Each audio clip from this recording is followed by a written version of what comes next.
जेनटा गोटे गद्य सुखिला पत्रर कथा जेनटा लिखिछन नंदकिशोर सिंह। पाठर 1 नंबर प्रश्न होची क पूर्व काल रे शिष्य माने अध्ययन पाई क्यों स्थान को जाउथिले? गुरुंको आश्रम को। पाठ पढ़ा व्यतीत शिष्य माने आश्रम रे आउ क्यों क्यों कार्य करुथिले? जेनते हैला समित संग्रह, गाई गोरं को चोराइबा कार्य, फलमूल संग्रह करने कार्य, मोट उपरे शिष्य माने आश्रम जावतीय कार्य करुथिले। पाठ पढ़ा सरिया परे 2 शिष्य को गुरु कौन जणाइले? पाठ पढ़ा सरिया परे 2 शिष्य गुरु फेरी गृह को फेरी पूर्वर गुरु साक्षात कले और दक्षिण देवाई निजर अभिलाष जणाइले। क्यों जिनिस दक्षिण रूपे देवाई गुरु कहले? केतोटी सुखिला पत्र। 1 नंबर होचे गुरु दक्षिण रूपे एपर जिनिस मागिरा कारण कौन थिला? गुरु दक्षिण रूपे एपरी जिनिस मागिथिले कारण से शिष्य द्वयंक देखिया चाहूथे जे ईश्वर सृष्टि जेते क्षुद्र द्रव्य होना कहीं ताहा अदरकारी नुहे, ताहा आवश्यक समय कार्य करे लगी थाए। सामान्य सुखिला पत्र जीव मानकर उपकार लगी बोली जणाइदेवा बोली गुरु को उद्देश्य थिला। बुढ़ीटी सुखिला पत्र नहीं कौन करिया बोली कहिथिला? बुढ़ी सुखिला पत्र नहीं जाली खुद मुठे चाऊ करिबा बोली कहिथिले, जेंटा सुखा पत्र जले से भात रांधबा। सुखिला पत्र को किपरि व्यवहार करिया बोली लोकटी उत्तर देला। सुखिला पत्र को जाली पाउंस करी जमीरे सार भाव में पकाइबा बोली लोकटी को उत्तर देला। सुखिला पत्र औषधरे परिणत हो बोली शिष्य दुई जानिपारे किपरि? सुखिला पत्र साउटू थिबा बुढ़ाटी शिष्य दुई को कहिला जे सही पत्र को गुंड करी पानी रे फुटाई छाणी करी सही फुटा पानी पीले सबु प्रकार ज्वर भल होइजिवो। यह सुनी शिष्य दुई सुखिला पत्र औषधर परिणत हो बोली जानी पारिले। मां पाई किपरि औषध किणी पारिबो बोली झीटी कहिला। सुखिला पत्र खली और ठेला तैयारी करी बिक्री करी सही टंकारे मां को औषध किणी बोली झीटी कहिला। पक्षीटी सुखिला पत्र कौन कला?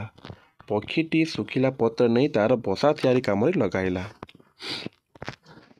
सुखिला पत्र को पिंपुड़ी किपरि व्यवहार कर शिष्य दुहे देखिले।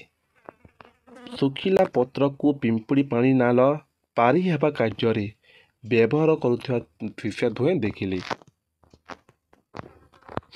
एबे आसला सरलार्थ जेनटा कि निजर भाषा में बुझे लेखबाटा होइचे। किंतु मने रख एमिति पत्र आनिब जहाँकि अन्य कार दरकार आसु नथिबो। जेना कि फास्ट लेखब किंतु मने रख आज लास्ट न अच्छे आसु नथिबो। लेखब उक्त गद्यांशटी पठित साहित्य बहिर सुखिला पत्र कथा विषय आसी अछि। एठारे लेखक सुखिला पत्रर महत्व प्रतिपादन करिछंती। लेखक नंदकिशोर सिंह मतरे ईश्वर सृष्टि रे प्रत्येक जिनिस आवश्यक संपय कार्य लगी थाए। लेख तंके लेख जे बहुत दिन पूर्वे शिशिर और तुषार नाम 2 जन शिष्य ये तो खूब दी दीचे लेखब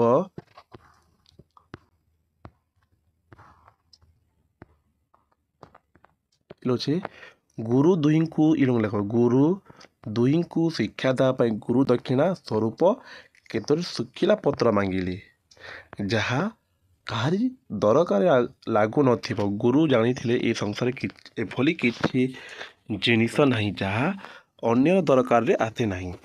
तथापि शिष्य दुहे परीक्षा करिया पई से गुरु दक्षिणा स्वरूप अल्प केतोटी सुखिला पत्र मांगिथिले।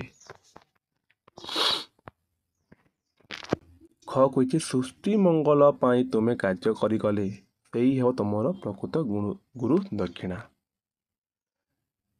जिन अच्छे सार्थक सेम लेख कही उक्त गद्यांशटी आम साहित्य बहिर सुखिला पत्र कथार विषय आसी। ଏଠାରେ ଲେଖକ ନନ୍ଦକିଶୋର ସିଂହ ଶୁଖିଲା ପତ୍ରର ସମସ୍ତଙ୍କ କାର୍ଯ୍ୟରେ ଲାଗୁଛି। ମଣିଷମାନଙ୍କ ମଧ୍ୟ ସେପରି ଅନ୍ୟ ଉପକାର ଆସିବା ଉଚିତ ବୋଲି ବର୍ଣ୍ଣନା କରିଛନ୍ତି। ଶିଷ୍ୟଦ୍ୱୟ ଅଦରକାରୀ ଶୁଖିଲା ପତ୍ର କେତୋଟି ପାଇବା ପାଇଁ ସମର୍ଥ ନ ହୋଇ ଶୂନ୍ୟ ହସ୍ତରେ ଫେରି ଗୁରୁଙ୍କୁ ଦକ୍ଷିଣା ଦେବା ସହାୟତାରେ ପ୍ରକାଶ କଲେ। ଗୁରୁ ଦୁହିଁଙ୍କୁ କହିଲେ, ତୁମେ ଯେଉଁ ଜ୍ଞାନ ଲାଭ କରିଛ ତାହା ହିଁ ମୋର ପ୍ରକୃତ ଗୁରୁ ଦକ୍ଷିଣା। ଭଗବାନଙ୍କ ସୃଷ୍ଟିରେ ସାମାନ୍ୟ ଶୁଖିଲା ପତ୍ରଟିଏ ମଧ୍ୟ କେତେ ଜୀବଙ୍କ ଉପକାର କରୁଛି। ତୁମେ ମଣିଷ ଜନ୍ମ ପାଇଛ, ତୁମର ଜୀବନ ମଧ୍ୟ ଅନ୍ୟର ଉପକାର କରିବା ପାଇଁ ଉଦ୍ଦିଷ୍ଟ। ଦୁଃଖ କଷ୍ଟରେ ପୀଡ଼ିତ ବ୍ୟକ୍ତି, ରୋଗୀ, ଦରିଦ୍ର, ବୃଦ୍ଧ ଲୋକଙ୍କୁ ସାହାଯ୍ୟ କରିବାର ସୁଯୋଗ ମିଳିଲେ ତାକୁ କେବେ ଛାଡ଼ିବ ନାହିଁ। ସୃଷ୍ଟିର ମଙ୍ଗଳ କରିବା ପାଇଁ ତୁମେମାନେ କାର୍ଯ୍ୟ କଲେ ତାହା ହିଁ ମୋର ଉପଯୁକ୍ତ ଗୁରୁ ଦକ୍ଷିଣା ଭଳି ହେବ କହିଛନ୍। 4 ନମ୍ବର କହିଛି, ଯେପରି କର୍ତ୍ତବ୍ୟ ଶବ୍ଦ ପୂର୍ବରୁ ପରମ ଯୁଗ ହୋଇ ପରମ କର୍ତ୍ତବ୍ୟ ହୋଇଛି, ସେହିପରି ଆଉ କେତେ ଶବ୍ଦ ଲେଖା କହିଛି, ଯେନ୍ତାକି ପରମ ଲଗାମ, ଯେନ୍ତା ହେଲା ପରମ ଧର୍ମ, ପରମ ପୁରୁଷ, ପରମ ଆତ୍ମା, ପରମ ଈଶ୍ୱର, ପରମ ପୂଜ୍ୟ। 5 ନମ୍ବର ହେଉଛି, ଯାହା ବୁଝି ହୁଏ ନାହିଁ ତାହା ଅବୁଝା କିମ୍ବା ଔଭଦ କୁହାଯାଏ। ସେହିପରି ତଳେ ଯାଇଥିବା ଶବ୍ଦ ଗୋଟିଏ ଶବ୍ଦ ପ୍ରକାଶ କର। ଯାହା କାଟି ହୁଏ ନାହିଁ, ଅକାଟ୍ୟ। ଯେଉଁଟାକୁ ଯାଇ ହୁଏ ନାହିଁ, ଅଗମ୍ୟ।